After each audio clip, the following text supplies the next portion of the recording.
Matthew chapter 26. When Jesus had finished saying all these things, he said to his disciples, "As you know, the Passover is 2 days away, and the Son of Man will be handed over to be crucified."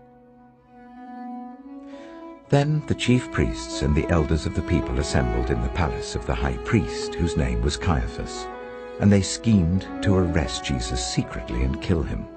But not during the festival, they said, or there may be a riot among the people.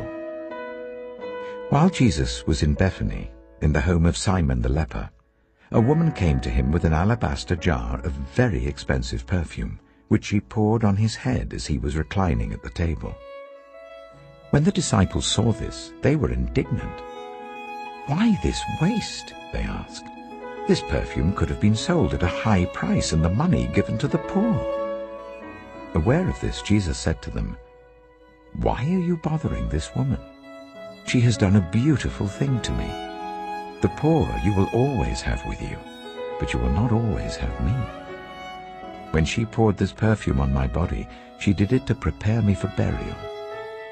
Truly I tell you, wherever this gospel is preached throughout the world, what she has done will also be told in memory of her."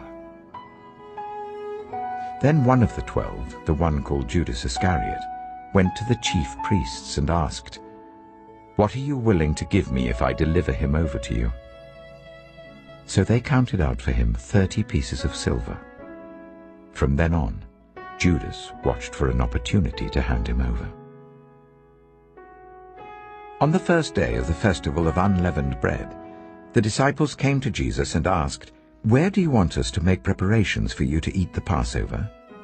He replied, "Go into the city to a certain man and tell him, 'The teacher says, my appointed time is near. I'm going to celebrate the Passover with my disciples at your house.'" So the disciples did as Jesus had directed them and prepared the Passover.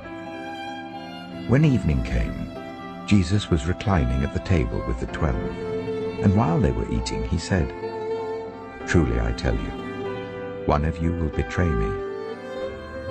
They were very sad and began to say to him one after the other, "Surely you don't mean me, Lord?" Jesus replied, "The one who has dipped his hand into the bowl with me will betray me. The Son of Man will go just as it is written about him. But woe to that man who betrays the Son of Man. It would be better for him if he had not been born."